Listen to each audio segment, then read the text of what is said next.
മെഹ്റു, അവൾ എൻ്റെ ഉറ്റ ചങ്ങാതിയും എന്തും തുറന്ന് സംസാരിക്കാൻ കഴിയും വിധം നല്ലൊരു ആത്മബന്ധവും ഞങ്ങൾക്കിടയിലുണ്ടായിരുന്നു.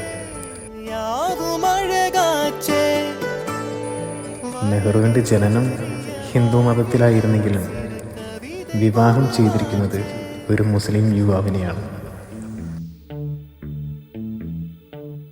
പ്രണയവിവാഹമായിരുന്നു ഇരുവരുടെയും. 2 മക്കളടങ്ങുന്ന സന്തുഷ്ട കുടുംബം.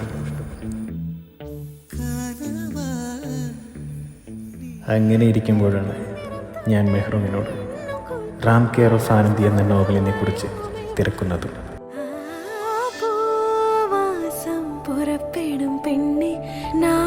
കാരണം എന്താണെന്ന് വെച്ചാൽ അവൾ ചെറിയ തരത്തിലുള്ള നോവലുകളുടെ വിൽപ്പന നടത്തുന്നുണ്ടായിരുന്നു.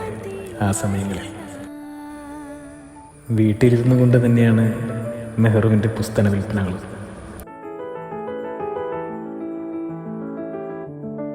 അവൾ എന്നോട് പറഞ്ഞു, റാം കെയർ ഓഫ് ആനന്ദി എന്ന നോവൽ നിലവിൽ എൻ്റെ കയ്യിൽ സ്റ്റോക്കില്ല. നിനക്ക് ആ നോവൽ വായിക്കണമെന്ന അതിയായ മോഹമുണ്ടെങ്കിൽ എനിക്ക് വന്ന സ്റ്റോക്കിൽ നിന്നും ഞാൻ പണം നൽകി വായിക്കുവാൻ വാങ്ങിയ ഒരു കോപ്പി ഇരിപ്പുണ്ട്.